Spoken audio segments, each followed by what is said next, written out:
வெண்ணிலாவுக்கு வந்து பார்த்திங்கன்னா முழுக்க முழுக்க கண்மணி சிக்கலில் மாட்டிக்கிட்டா அப்படியே அவள் உயிரோடு தப்பிச்சு வந்திருந்தாலும் கூட இந்த சமைக்கிற இடத்துல லாஸ்ட் ஃபைனலில் வந்து அவங்களால கலந்துக்கிற முடியாது அப்படிங்கிறத அவங்க கன்ஃபார்ம் பண்ணிக்கிறாங்க. டைமும் அவங்க கரெக்டாக வந்து செட் பண்ணியிருக்காங்க. அந்த டைமுக்குள்ளே வந்து எல்லோரும் சமைக்கணும் அப்படின்ட்டு. ஆனால் கரெக்டாக பில் அடிக்கும்போது கண்மணி அன்பு வந்துடுறாங்க. வந்து அவங்க சமையல் பண்ண ஆரம்பிச்சிடறாங்க. இதை பார்த்துட்டு வெண்ணிலாவுக்கு ரொம்ப ஆச்சரியமாக இருக்குது. பட் ஆனால் பார்த்திங்கன்னா நம்ம அன்புனால வந்து சமையலை வந்து இது உங்கள் கண்மணிகிட்ட வந்து கேட்டு பண்ண முடியல. என்ன காரணம்னா அவங்க ரொம்ப டைட்னஸாக இருக்காங்க. நிறையா வந்து வாட்டரை நிறைய அவங்க குடித்தனால அவங்க உடம்புல வந்து அந்த ஹெல்த் வந்து கொஞ்சம் சப்போர்ட் பண்ணலை. இருந்தாலும் கண்மணி நீ முழுக்க நீ உட்காந்துட்டு ரெசிபி மட்டும் சொல்ல, நான் முழுசாக எல்லாத்தையுமே சமைச்சிருக்கேன் அப்படின்னு சொல்லிட்டு முழு பொறுப்பையும் வந்து அன்பு எடுத்துக்கிறாப்புல. ஆனால் கண்மணி ஒவ்வொரு சொல்லி தராங்க. அது சமையல் வேலை முடிஞ்சிருது.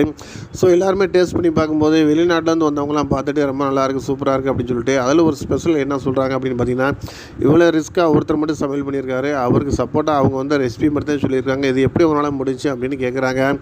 அப்போ அவர் ஒரே வார்த்தையில் சொல்லிடுறாரு, முழுக்க வந்து நாங்கள் வெற்றி அடையணும் அப்படின்னு ஒரே குறிக்கோளாக தான் அந்த வேலையை நாங்கள் செஞ்சோம்.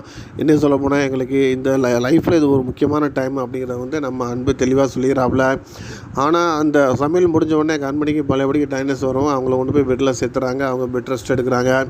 ஸோ இது எல்லாமே ஒரு பக்கம் இருந்தாலும் கூட, ஆனால் இந்த போட்டியில் வந்து இவங்களுக்கு கண்டிப்பாக வந்து 20 லட்சம் கிடைக்கிறது மட்டும் இல்லை, நிறைய ஆர்டர் வெளிநாட்டிலேருந்தே நிறைய ஆர்டர் உங்களுக்கு வந்து ஸ்பான்சர் பண்ணுறாங்க. ஸோ அப்போ அவங்களுக்கு வந்து ஒரு நல்ல ஒரு ஹெவியான ஒரு லைஃப் கிடைக்கிது. ஆனால் இது எல்லாமே பண்ணுறதுக்கு வந்து வெண்ணிலா மூலகாரமாக இருந்திருக்காங்க அப்படின்னு தெரிய வரும்போது கண்டிப்பாக வெண்ணிலாவை வந்து என்ன பண்ணுவாங்கன்னா, இந்த கம்பெனியில் வந்து ஸ்பான்சர் பண்ணிக்கிறத நிப்பாட்டிட்டு வெளியே தரக்கான வாய்ப்புகள் 100% இருக்குது. ஆனால் வெண்ணிலா வந்து கண்மணி எப்போ குணமாகி வருவாங்கன்னு சொல்ல முடியாது. ஏன்னா அவங்க இப்போ பெட் ரெஸ்ட்டில் தான் இருக்காங்க.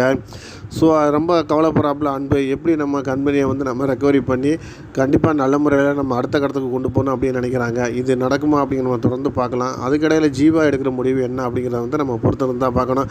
நம்ம சேனல் பிடிச்சிருந்துச்சுன்னா லைக் பண்ணுங்கள், ஷேர் பண்ணுங்கள், சப்ஸ்கிரைப் பண்ணுங்கள்.